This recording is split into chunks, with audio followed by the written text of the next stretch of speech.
Thank you. Whoa. Beautiful. Beautiful. Thank you very much. Wow, what a welcome.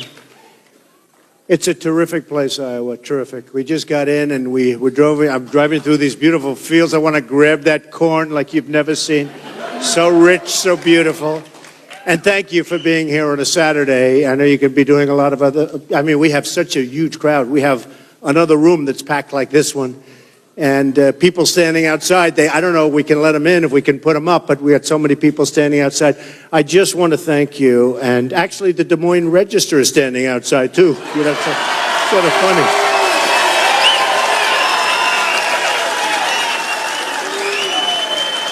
So it was sort of funny. So, you know, it's a super liberal rag, not respected around here. But they come out with an editorial, Mr. Trump, I'm rated #1 now in every poll. Because you know what? People are tired of what's going on. Not because of me. They're tired. And they said, so you're #1 in every poll, and they're saying, you should drop your candidacy. I say, excuse me? I mean, you know, why?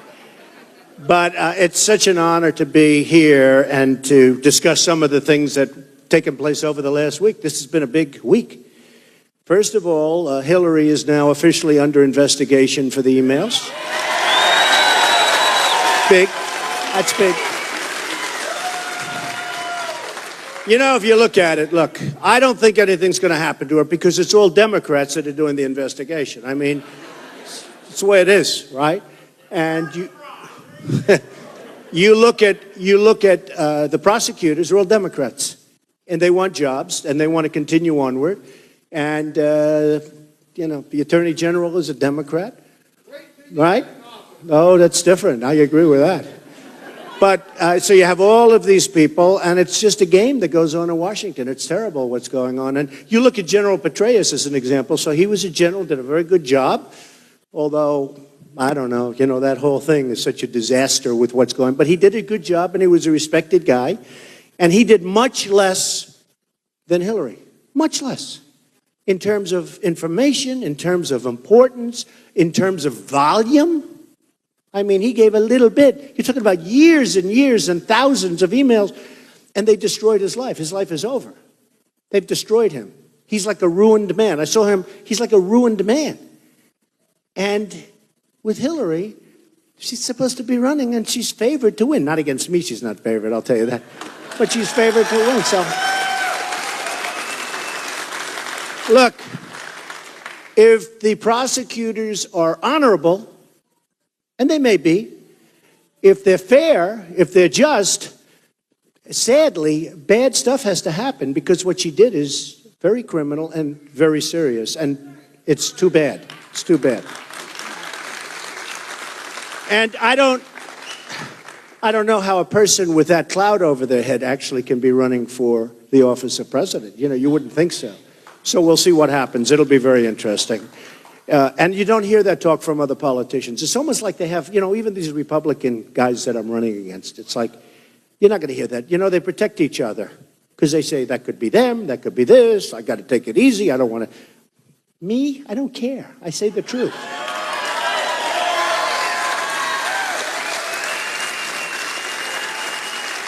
So I went to Laredo. And my wife came home and she was crying. And I said to myself, why are you crying? You made it home, you made it safely from the border. She was crying, tears were coming down her face because she thought it was so dangerous. And I said to myself, she either really loves me a lot or she's got a pretty good line of stuff going, okay? But it was a little bit, you know, scary going over the border. And while I was there, and by the way, I have to tell you, the mayor, Pete, great guy, really great guy. And he's a Democrat, but he's a great guy. And they gave us such good treatment. The law enforcement there is unbelievable, including the Border Patrol. You know, they were told, as I was in the air from Washington, don't be there for Trump, don't be there for Trump. They're the ones that invited me. The Border Patrol. They're incredible people. And they were told in that area, which you'd call local, but there are hundreds, there are actually thousands of Border Patrol guys and women. Tremendous people, like the people I just met outside, some of the law enforcement people, the sheriff, some of these people are great. I'm not going to mess with them. It's true. No, I looked at some of these people outside. I said, you know what? Nobody's messing with me today, not with them. But when I went there, I saw, the mayor. Couldn't have been nicer. I saw the city manager, Jesus, great guy. And they gave me a whole big tour of a lot of different things. And the Border Patrol people were told not to be there from Washington. They were told from Washington. I wonder who told them. I wonder. But they said, don't be there. And, by the end of the trip, many, many Border Patrol people came to see me anyway. I mean, they actually disobeyed orders. And I actually made a third stop that wasn't anticipated right by the airport. And I spoke to law enforcement and a lot of the Border Patrol. The reason they wanted me to be there, it's pretty simple. Especially down in the valley, it's really dangerous. It's really, really dangerous. This is the border.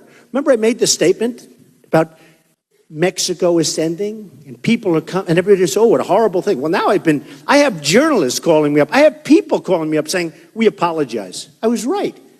And then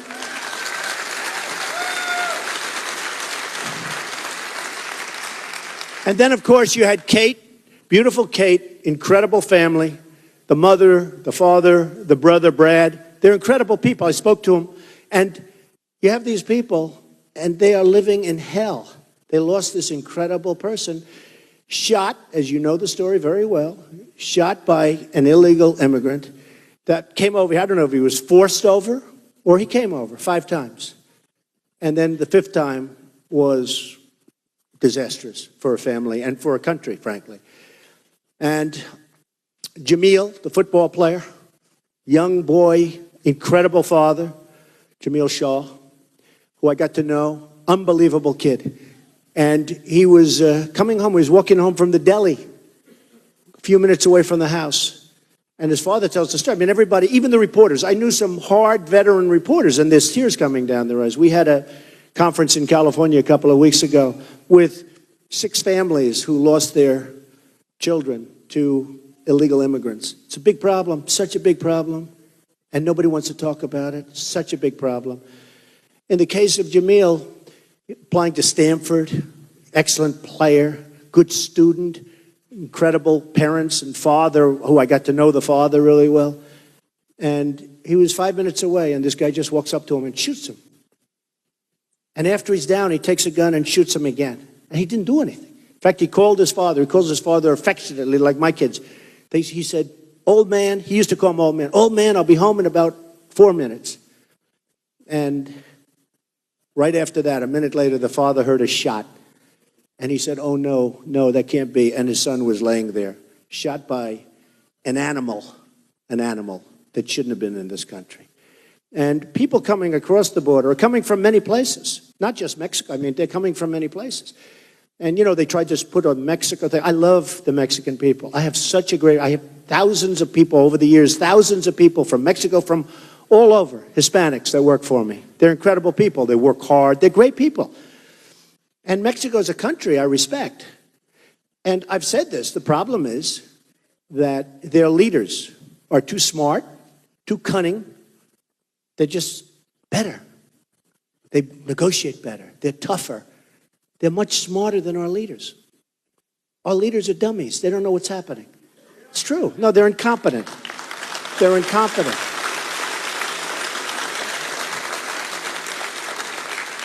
With our sanctuary cities, nobody even heard the term. And frankly, I hate to brag. If it wasn't for me, you would still never have heard of the word sanctuary city. I hate to tell you that.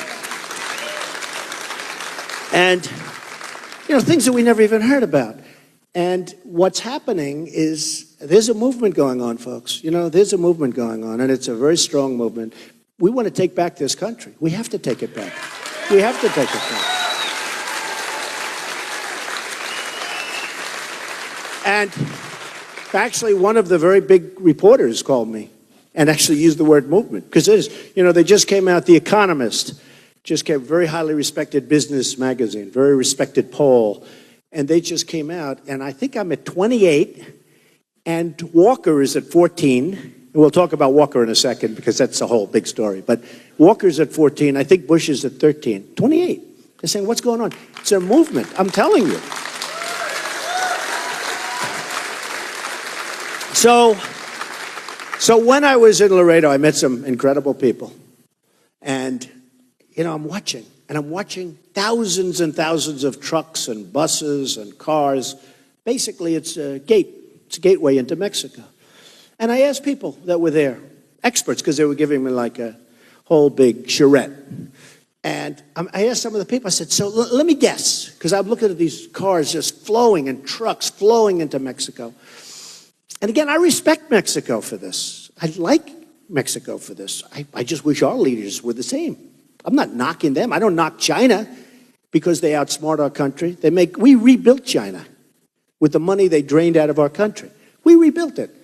That doesn't mean the largest bank in the world is my tenant. How can I dislike China? They pay me a lot of money. It's true. Chinese bank, the biggest, so much bigger. I said, how does it compare to Citibank? That is like small subsidiary. That's what they told me, small subsidiary. No, I have the largest bank in the world. I sell millions and millions of dollars. I mean, when I sell a condo for $25 million to a man from China, for $45 million, for $30 million, for $10 million, for $5 million to China, am I going to dislike them? I love them. But their leaders are much smarter than our leaders. Same thing with Mexico. They're making a fortune. And I respect that. People said, I don't like Mexico. I love Mexico. I just want our country to be well represented. Free trade is a good thing, but the one problem with free trade is you have to have really smart leaders, and you have to have great negotiators, because we're being killed. We're being killed in negotiation. So while I was at Laredo, I noticed something very unusual. I saw the traffic was so massive, and they were so nice to me. They stopped the traffic while I'm there. I said, do me a favor, let those poor people go. They said, no, we want to stop. Let them go. They go into Mexico to spend money. But here's what happened. So while we're there, you probably read it. It was in Drudge, who's great, by the way. Drudge is amazing. But the story in Drudge, and big story, it's all over the place now. Guys swimming across, and big bags of stuff, drugs, swimming across the river, right? Swimming right across. And they put the drugs, and actually the camera crew, or the reporters, were petrified because they thought they were going to be killed. Because they're showing this on camera. The guy's carrying bags of stuff. It was drugs. And then ABC, the big one. I always call it ABC at 6:30. But the big one. And they have their cameras they're setting up. And two guys go running by him. And there are two other people running behind him trying to catch him from the border. This is the good part of the border. Because as they say, the valley is much, that's trouble. And I saw something that was amazing. I said, so let me see. The drugs come through, and what goes back? Cash. Oh, so Mexico has the best of all worlds. Again, out of respect. The drugs come through, and the cash goes back to Mexico. So we get the worst of two ends. We lose our cash, and we have drugs all over the country. How stupid are we? How stupid? Now think of it. How stupid?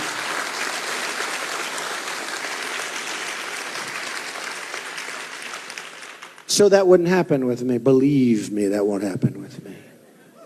And we have, sometimes you say, and it was a great experience for me. I mean, I told the pilots, I said, fly a little bit away from the border, please. Just, fly a little bit inland. But it's a whole scary thing. When you're afraid to walk into your own country, it's pretty bad. Hard to believe. You don't have that problem in Iowa, in all fairness. But it's pretty rough out there. But think of it. So the drugs come in.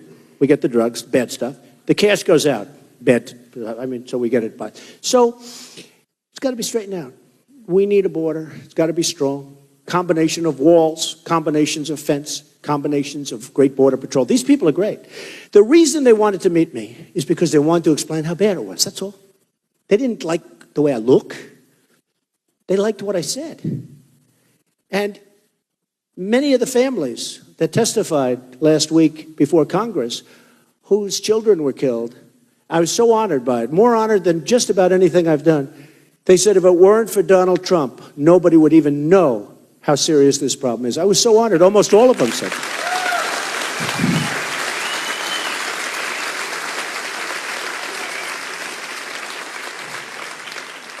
So we need borders. We have to stop illegal immigration. And by the way, immigration's a great thing. Legal immigration. It's a great thing. And maybe we should speed up the process. We should definitely speed up the process. And we should take people in that are great people. Sort of a merit system. You know, when I went to school, I had like a merit. We did good, and, you know, we felt good. We got an A, we got a B, we got a C, whatever we got. But we don't have anything. We just have people flowing in and staying. And in some cases, they're not people that Mexico wants, because they say, why should we take these people that are rough? Why should we take the certain people that are rough and put them in our prisons when the extremely dumb politicians in the United States will put them in their prisons? Or worse, we'll not put them in prison at all. We'll let them just roam around shooting people and killing people. Okay?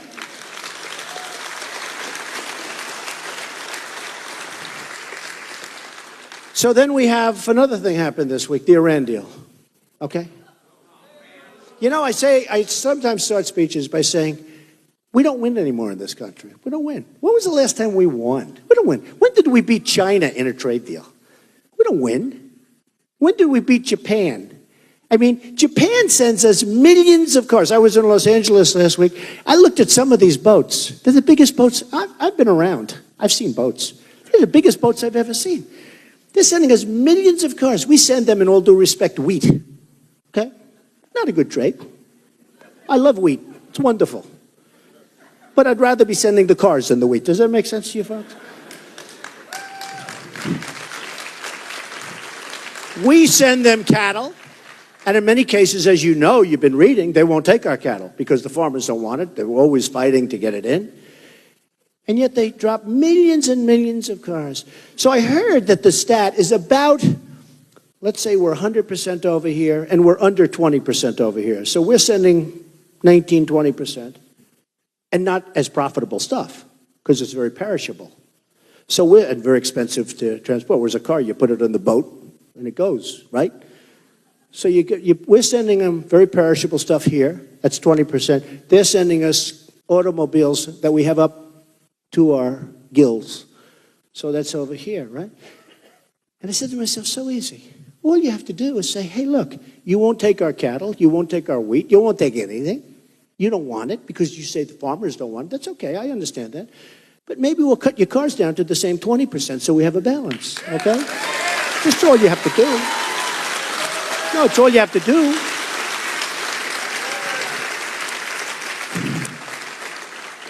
And if you think that Hillary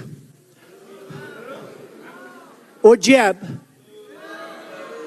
or Scott Walker, in all fairness, will be able to negotiate with Japan, you're wrong. You're wrong. It just doesn't happen. You know, it's like, why is Jack Nicklaus a great golfer?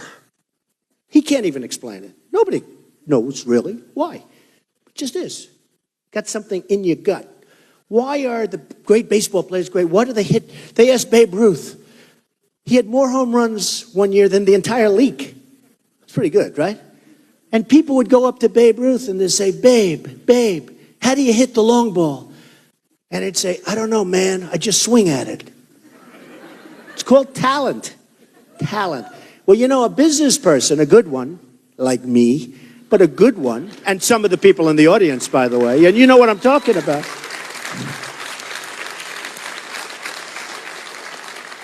I mean, a good one, you make deals. I mean, I buy things like Doral. I bought Doral. Hundreds of acres in the middle of Miami. It goes up. I don't know, it goes up. I mean, I make good deals. I could get other guys. There are other guys, great deals, great deal makers. We don't use them. We use Carolyn Kennedy in Japan. Excuse me? She couldn't even believe she got the job. They said, would you like the job? She said, really? But she has to be good. My daughter, Ivanka, likes her, so I think she's a nice person. When Ivanka likes her, do you ever hear of Ivanka? So, but we want people, and I tell it all the time. I know people, the greatest negotiators in the world. I know them. I know the good ones. I know the bad ones. I know the overrated ones. I know people that you've never heard of that are better than all of them. That's what we need negotiating for us. Now, some of these people are horrible human beings. You wouldn't have them to dinner. They're vicious, they're crude, they're unhappy. They treat everybody badly. Who cares? I want them negotiating against China, if you don't mind.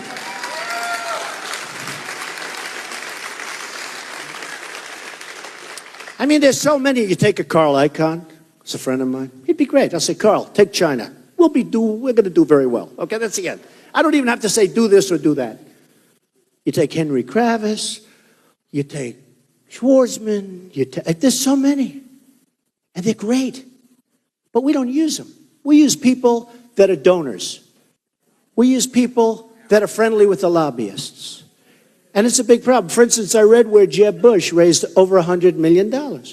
Now, if you think that those people giving him all that money aren't getting a lot, you're wrong. And not always in favor of the United States. You have China, you have countries that have lobbyists. You actually have countries that have lobbyists so they can make good deals. That's why everybody makes good deals. And here's the beauty of me. I couldn't care less. I hire the lobby. I know these guys. No, I mean, I know them. I know the lobbyists. I have them when I need something. Sometimes if I don't know it myself, I give to everyone. When I was a businessman, I get a lot of criticism. Oh, but you gave to the Democrats. Who cares? I was a businessman. I give to everybody. A U.S. Senator calls me. Congratulations. I'd like to be totally idealistic, and I largely am. But the system we have is broken. Because a guy like Bush, a guy like Walker, all of these people are controlled by the people that give them their money. It's true. When I give money, I don't know if I need anything, but 2 years later I'll call a guy. Yes, Mr. Trump, what can I do? Well, I'm having a problem with this or that, but we'll take care of it. I built a great business. I built it very legally, legitimately, but our system is broken. We can't have that. And I give the example of Ford. Have anybody heard me talking about the Ford plant? Huh? Should I do it again? Do you mind?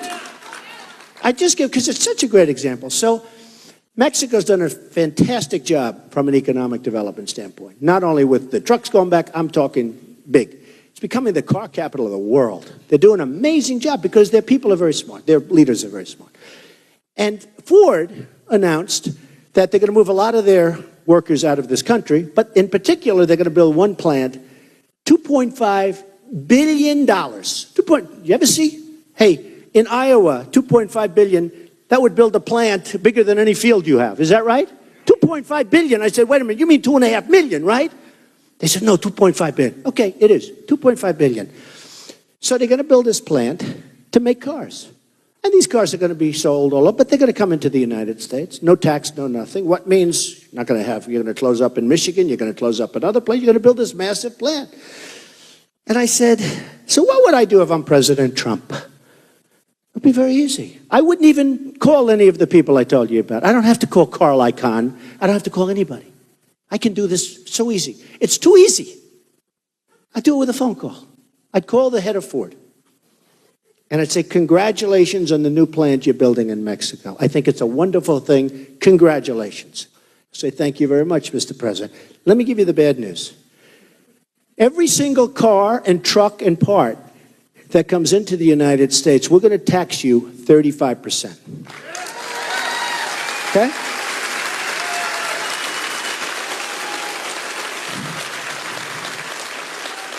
Now, here's what's going to happen. He's going to say, Mr. President, you can't do that, Mr. President. I don't care about him. I care about the country. I care about the country. So he's going to say, you can't do this. You just can't do this. It's too late. We saw it. I said, it's okay. Good luck. Build your plant. I don't care, but you're not going to rip off this country. You're just not going to do it. We want jobs in the United States. So 100%, this isn't like 99.9%. This is 100%. Here's what's going to happen. He'll call me back probably that afternoon, but he may play tough and call me the next day. Does that make sense? Right? He may want to be tough. In the meantime, I will have been called by different people in Washington, some of whom I know, but they don't give me any money. I don't care about them. I couldn't care less. I couldn't care less. And many of them work for me. They work for me. And they'll say, Mr. President, you know, what you did with Ford is really not good. I mean, they've been a wonderful thing. You know, there's no way. I went to the Wharton School of Finance. I was a really good student. I know that ain't good for the United States, right? So there's, you know, all of this stuff. I'll say, look, I want it here. And the next day I'll get a call from the head of Ford. He'll give me one more pitch. And he'll say, Mr. President, we've decided not to build that plant there. We're going to build it in the United States. That's what's going to happen. That's what's going to happen. Now, let me explain something. That's 100%. I mean, my only question is, will it be that day or the following day? Okay? That's what happens, 100%. And I would make my own phone call. I check ethics, first of all, but I guess I can't be guilty of anything if I'm not doing, like, I don't know, you know, with this crazy laws now, you can be guilty if you do something that's good for the United States. You know, it's a little bit tough. So I'll check ethics. I may have to have somebody else make the call, but I'll probably be able to make it myself. I have good lawyers. So what happens, I said to myself, okay, that's me. I say, got to move back. Sorry, I don't mind. The lobbyists see me, the donors see me, everybody sees me. I say, I don't need your money. I never took any of your money. You have no control. Bye-bye. Now, here's what happens with President Walker, whose state, by the way, is a disaster, but I won't say that. Here's what happens, and I'll talk to you about that in a second. Something happened today which was not nice. Or President Bush, or President Hillary Clinton, if she makes it. No. Well, it's all the same, to be honest with you. It's a system. It's all the same. So they may be, I mean, these aren't stupid people. So they probably know that building a $2.5 billion plant in Mexico is not exactly the best thing that can happen to us. So they may even say, let's stop that. They will be bombarded by their lobbyists that donated a lot of money to them. Again, Jeb raised $107 million so far. Okay? They're not putting that money up because it's like a wonderful charity. Although it is a charity, but not for this country, for other countries. They're putting that money. So their lobbyists, their special interests, and their donors will start calling President Bush, President Clinton, President Walker, pretty much whoever is president, other than me. And they'll say, you have to do it. They gave you $1 million to your campaign, and this one gave you $5 million, and this one, you have to do it. You know what he's going to say? Okay, I'll do it. And the plant will be built in Mexico, and we just launched lots of plants all over our country. Okay? That's what's going to happen. And folks, this isn't like maybe. It's 100%. This is 100%. And then the same thing happens in China. Japan is back. You know, they have a really good leader, smart, cutting the hell out of the yen, making it impossible for us to compete. People are ordering Komatsu tractors now instead of Caterpillar tractors. Japan is back, big league, big league. You people know, you are in the farm business, you know what I'm talking about. They're big league ordering stuff made in Japan because they've so cut their currency, they've devalued their currency so quickly. Now, China is an A student on currency devaluation. In the history of the world, there's nobody that plays with currency better than China. And Obama has no clue. Honestly, I don't think he has a clue. In fact, in that stupid trade bill, they didn't even talk about currency devaluation. And they called me up and they wanted to know if I'd get support, if I would support. I said, well, their number one economic power is devaluation. What do you say about it? Nothing. We don't talk. That's their power. It's not publicity. The power is exactly that. It's currency devaluation. And they're genius at it. And we're not. And by the way, our dollar's going up. You know, it sounds good. Our dollar's going up. Sounds good. Strong dollar. Except for one problem, you're not going to have any business. That's the problem. Somebody like Obama hears, oh, it's a strong dollar. Oh, that's great. Except we lose all our business. It's great for me. I can buy property all over Europe. I can buy it so cheap. I bought Doonbeg in Ireland. I'm in Scotland. I'm all over the place. I bought the Great Turnberry. They're having the Women's British Open at my place. Turnberry, one of the great resorts of the world, one of the great golf courses of the world. I bought it. And you know what? Here's the problem. Next week, we have the Women's British Open, one of the greatest majors in the world.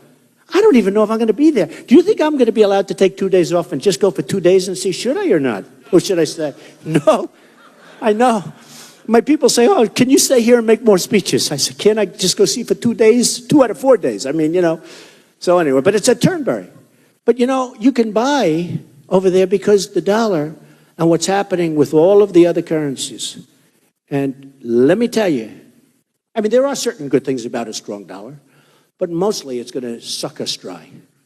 It's going to be a real problem. And you can see it, and I know you people are seeing it. You're seeing it big league in this world, in this business. So we go and we have people, and we can make our country so strong through negotiation. And you know, the Chinese have a lot of respect for me. I made a lot of money. I own a big chunk of the Bank of America building in San Francisco. Nobody knows that.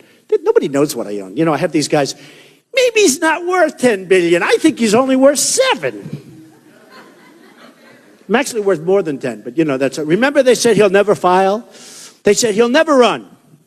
These guys are arrogant. You know, they call them the walking heads.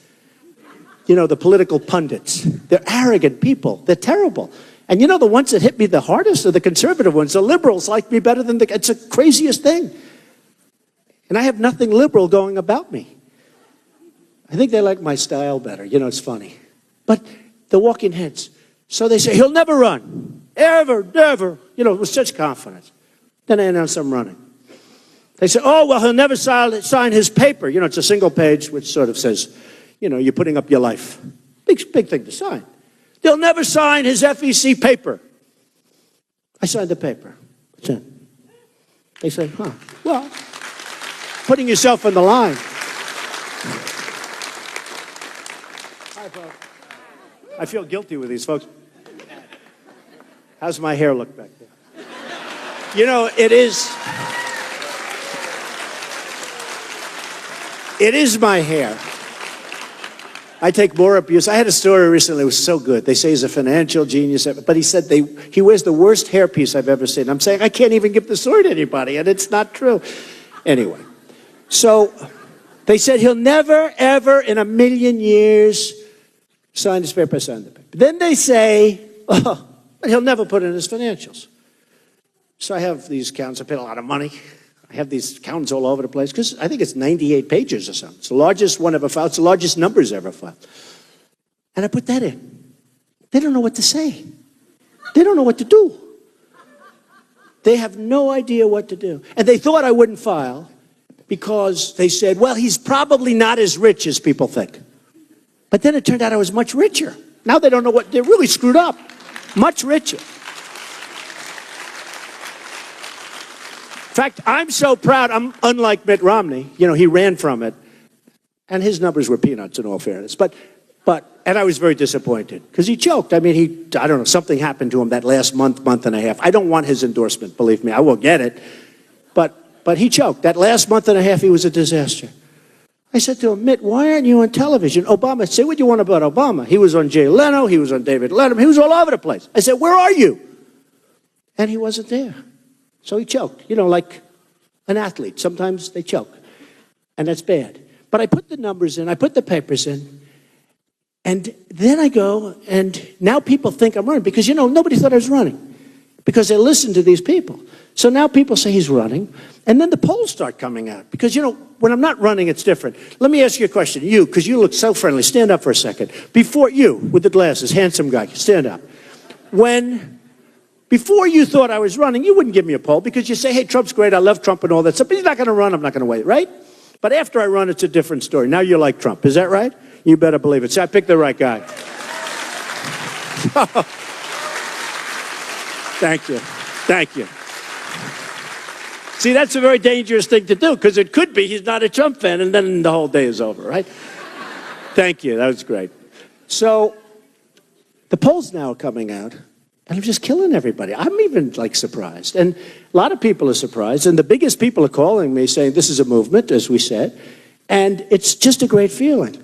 And the feeling is, and then they say, oh, here's the new one. Well, he's having a good time. He's having a good time. If you think this, I mean, I love you people. I love Iowa. But it's hot as hell in this room. I'm sweating like a dog.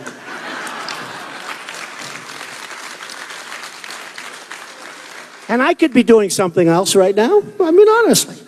He's having a good time. He'll eventually leave the race. Why?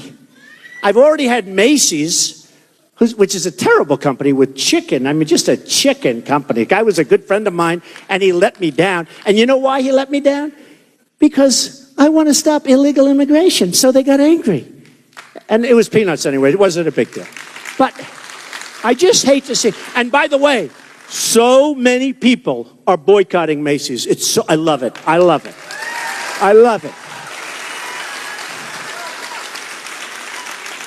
Because that's what's wrong with our country. People are afraid to do the right thing. They're afraid. Then I heard I was losing NASCAR. Headlines all over the world. And a friend called me from Paris, France. Oh, Don, it's too bad about NASCAR. You know, they have these headlines. Trump and NASCAR to sever their illegal immigration. Sever relationships. He said, how big a deal was it? I said, they rented my ballroom for an evening. That was the deal.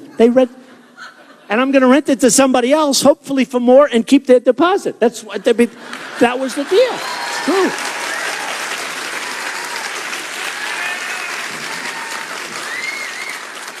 Then the next day, headlines all over the world. You saw it.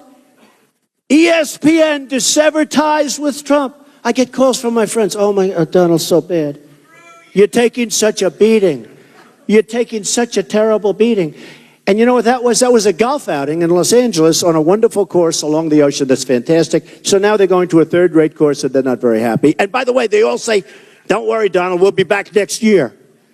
Okay? That's the way life works. So I'll just tell you, so I'm on the plane, and I see this vicious tweet, because I've been nice to Scott Walker. And, he's a nice guy. He came up to my office like 3-4 months ago, presented me with a plaque, because I helped him with his election. I liked that he was fighting. At least I didn't know what the hell he was doing, but he was fighting, and I like a fighter. Does that make sense? So I've been very nice to him, but he brings me this beautiful plaque. I don't know who pays for it. Does he pay for that, or does Wisconsin pay for it? I don't know. But it's beautiful. And I'm being very nice to him. And then today I read this horrible statement from his fundraiser about Trump. I said, oh, finally I can attack.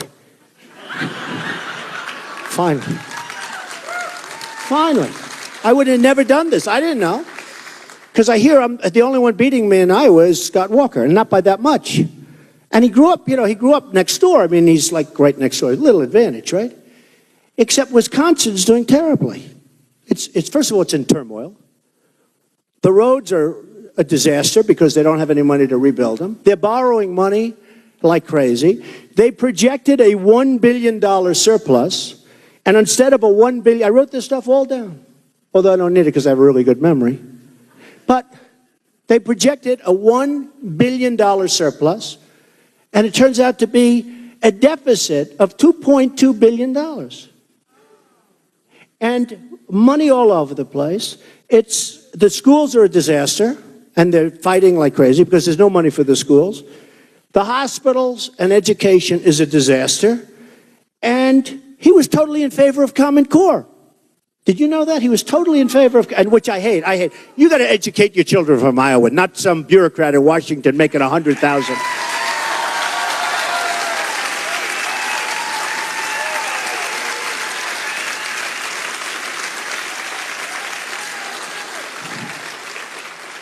I mean, there's something that to me I don't get. I mean, Bush is totally in favor of Common Core. Now, with Bush, I'll give him one thing. He stuck with it. In a way, I'd rather have him stick with it. Because he stuck with it. He's still in favor. Scott Walker changed when he saw he was getting creamed. So he changed. So now he's not in favor. But he was strongly in favor of Common Core. And their interest, they borrowed so much money that a big portion of their budget now is paying for it. So what he's doing is kicking it down the road. And he's the only guy that's ahead of me, and I can't believe I'm in second place. I finally am in second place to Iowa, but he is next door. But folks, will you please put me in first place so I feel better?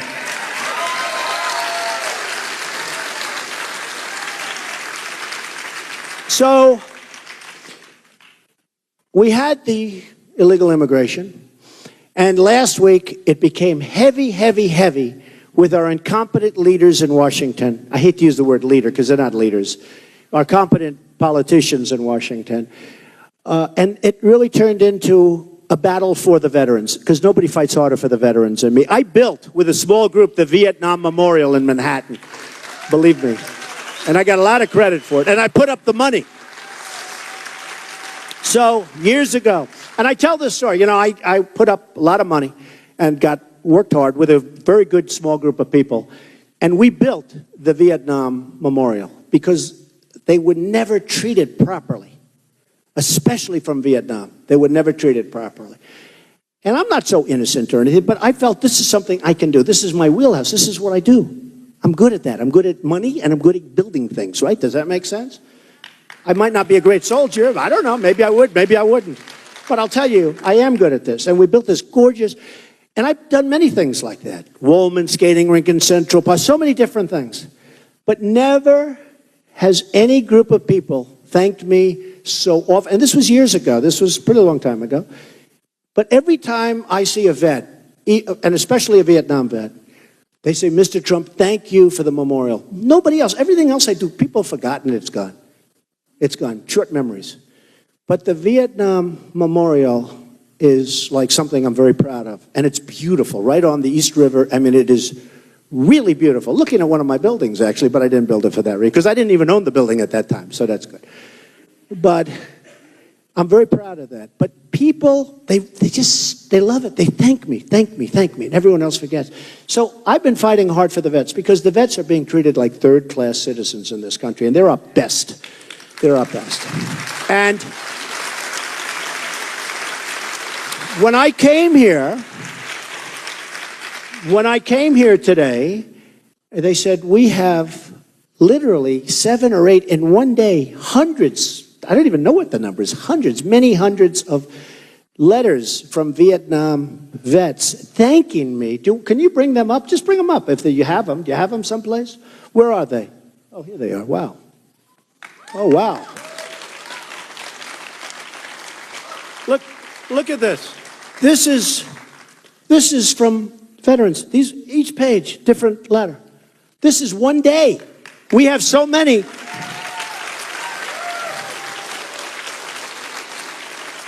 And each one, it's amazing. Each one is a separate page. Each one of these letters, this is one day. This took place over the last 2 weeks. I've been fighting like hell. And each one of these is a story about what a disaster the Veterans Administration is. It is the most corrupt group of people in all of Washington. And the politicians in Washington are dishonest and or incompetent. But there is nothing like worse that happens to our vets. And I mean, I could show you back, because back in the office, we actually have now offices in Iowa. We have a great group of people, great group. Chuck is here someplace, and Steph, and we have great people.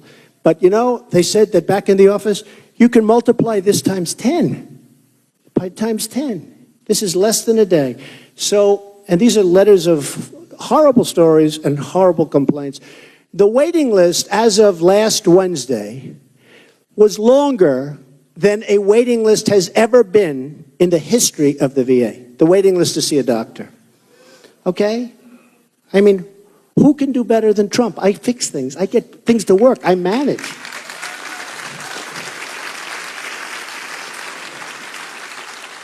So, we'll wrap it up, but I will say this. Look, you have to understand, we have a country, and my slogan, I actually marked it up. We copyrighted. Can you believe? Because other people were using my slogan. They see, by the way, I get the biggest crowds. I get the biggest standing ovations. Everybody knows it. The press never reports it. And the press doesn't understand that there's a room like this in another part of the building where it's packed also, with its closed circuit. You people did better with real estate than they did, but that's okay, because I'm going over to see them right after this to say hello, but they're hearing what we're saying. But the press is very dishonest, the political press. I've dealt with the financial press, and look, maybe it's simpler because it's numbers. You have that, you have it, you don't have, maybe it's simpler. But, and by the way, a lot of the political press is great, like 30-35%. But some is so dishonest. You'll have a meeting like this, and they'll say, the crowd was minuscule. Somebody said this is the largest crowd they've ever had in Iowa here, the whole thing. I mean, that's what I've heard. I don't know. But they'll say, Mr. Trump spoke in front of a crowd. You know, record crowds. Mr. Trump spoke in front of a crowd. They're so dishonest. It's so terrible. And, you know, one of the things I say is that I have an expression I use a lot in speeches. The American dream is dead, but I'm going to make it bigger and better and stronger than ever before, okay? I mean, I say that.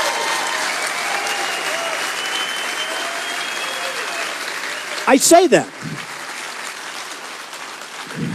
And I say it a lot. The American dream is dead, and I'm going to make it bigger and better and stronger than ever before. So I go home, I see my wife. And, you know, all my speeches are live. It's like live on CNN, live on Fox. It's live. How would you like to do this? You're always live on television. And if you make one little mistake, they'll say, oh, it's terrible. I'm on live. Everyone else, they don't even have cameras. You know, the other candidates, they come, there's no cameras. With me, I'm on live. My wife called up, darling, you're live all over the world. I say, oh, that's great. That makes me feel great. But you know what? I could do without it. I could do without it. So I say that. The American dream is dead, going to make it bigger, better. Okay. So she said, darling, that was terrible what you said today. What? You said the American dream is dead. I said, no, but I'm going to make it. No, you didn't say that. You should have said that. So I say, turn it on. You know, the TiVo stuff, right? I say, turn it on. Let me see. And it has me, the American dream is dead. Click, end, next subject. And I go, whoa. That's bad, right? No, I go like, man, that's terrible. She was upset with me. She said, why didn't you say it properly? I said, I did. So they have the American, because you know how bad a statement that is? So the people in the room loved it. But the people on television didn't get to hear it. But make America great again. So I actually copyrighted it because I'm using that a lot. And I think it's a great statement. I think it's a great statement.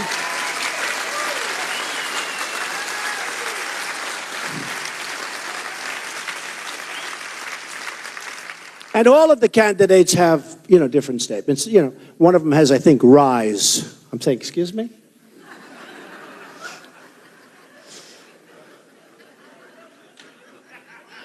Whose is that? Whose is rise? They have rise.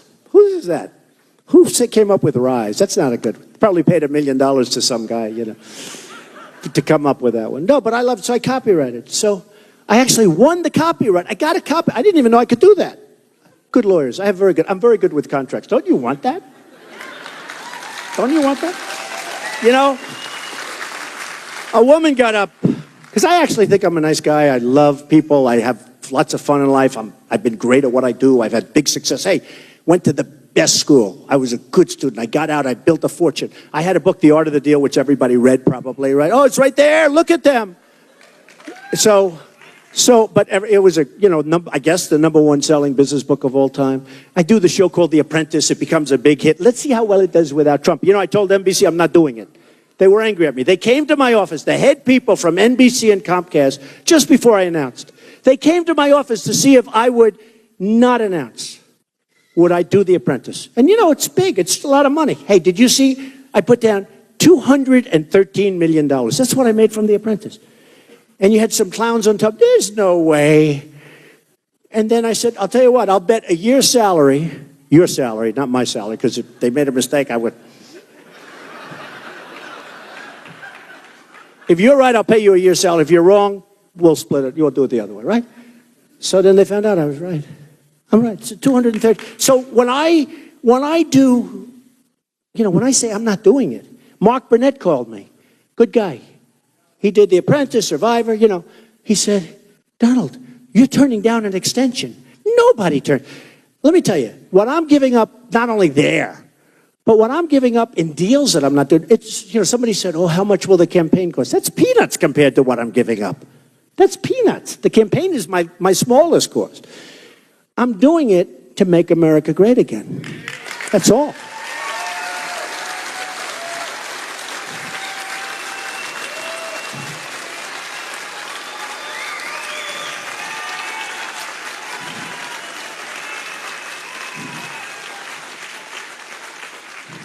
So what happened is a number of people started using that phrase. And we actually, can you believe this? I sent them legal letters. You know, they were saying, but they don't say it like I do. They say, we'll make America great again. Everyone says, just another politician. It's not going to happen. We will make deals that are so good with foreign countries. Remember this. We're being drained. We're being fleeced. We're being fleeced. The Iran deal, 24 days to go in. Think of that. You know, it's funny. I love the idea of a nuclear deal, but we got to do it from strength. We should have put the sanctions on double and triple and made the real deal. Not have a guy like Kerry.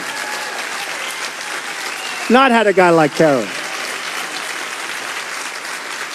I mean, I watched him on television the other day. I said, is he bright? Is he bright? He's trying to justify 24 days. So first, before you get to the 24 days, it's a long process, okay? You say, we're going to do it. They're going to fight you. They this. Probably take who knows how long it takes. Then when it starts, by that time, they can move whatever they want. They're going, oh, there are no missiles here. You know, 6 months later, oh, no, this is lovely. Oh. They're so honorable. You know, the Iranians, these are great people. And they're smart. They're great negotiators. You know, the Persians are great negotiators. But there are two things. We could talk about the accelerators. We could talk about the fuel. We could talk about a lot of people. You know, I had an uncle who was great up at MIT, Dr. John Trump, really smart guy. He said, what you can do with this stuff. So they have all this period of time. But there are two things that you cannot ever justify. One is 24 days, and remember this, it's much longer, because before that time limit starts a whole process. So one is 24 days, can't be sold. Nobody can sell it. Why isn't it like immediate? You know, they say anywhere, any place, etc., anytime. But why isn't it immediate, right? Why isn't it immediate? So you can't sell that. I'll tell you what the other thing you can't sell, hostages. We got 4 people over there.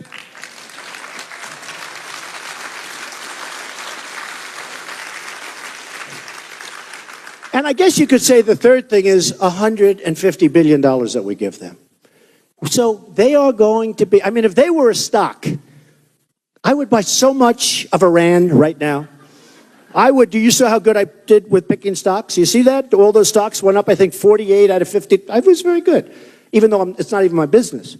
I don't do stocks for the most part. But I just looked, and I said, you know what? It's like, let's do some of this. And I was proud to do it. In fact, I sold them because I wanted people to see. And they saw. I had a great record. What was it, like 47 out of 52 or 51? Went up. Well, if I were a stock picker, if I were a country picker, you got to pick Iran. Because what we have done is we have made them a tremendous power, an extraordinarily rich country. Think of it. We're giving them $150 billion and much more. They're going to end up with nuclear. You're going to start a nuclear revolution. People are going to, wait till you see what happens now with other countries. Israel is devastated, as they should be. Israel has been hurt. I mean, I don't get it. I have friends of mine that are Jewish that contribute to Obama. And I say, and smart people, I say, what are you doing? What are you doing? It doesn't make sense. I don't understand it. But Israel is going to be, I mean, this is a real problem for Israel, and it's a real problem for us.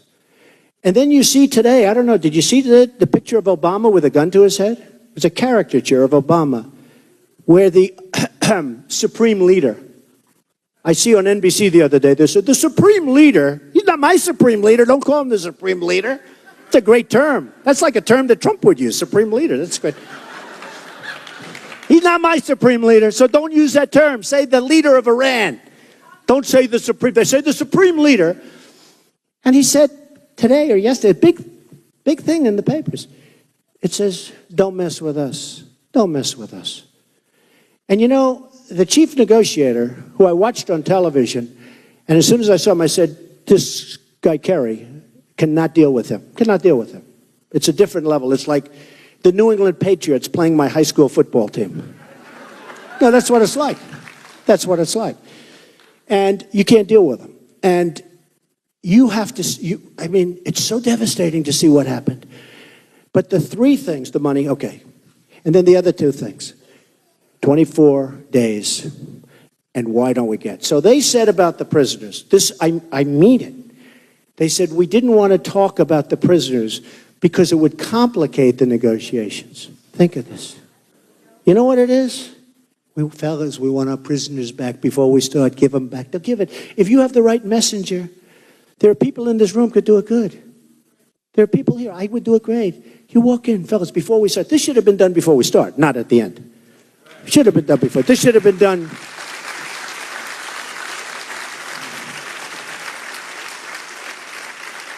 I mean, I call it the world's longest negotiation, okay? Just went on forever. And we just kept giving up. We'd say, we'd like this. No. Oh, how about this? No. We have nothing. But if you went in right at the beginning and said, here's the story. First of all, you should have increased the sanctions and done it. Would have been very easy, actually. That would have been almost as easy as Ford. Maybe easier. But you say right at the beginning, fellas, no women in the room, sadly. They haven't figured that one out, that the women are smarter than the men, but that's okay. They'll figure it out. In about 150 years, they'll figure it out. You say, fellas, you don't want them, you don't need them. We need them up here. It'll be good for the deal. Let the prisoners out right now, please. Let them out. Come on. They'll do it. We don't even ask. And then I see Kerry and Obama on television the other day saying it was too complicated. Too complicated. And yet, according to certain papers, a couple of years ago, we gave them a nuclear scientist. Does anyone even know that? We gave them a nuclear scientist, right? It's hard to believe how incompetent our country is run. So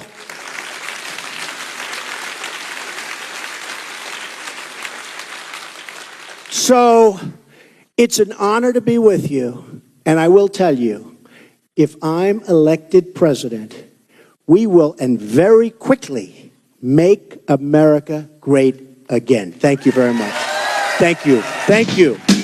Thank you.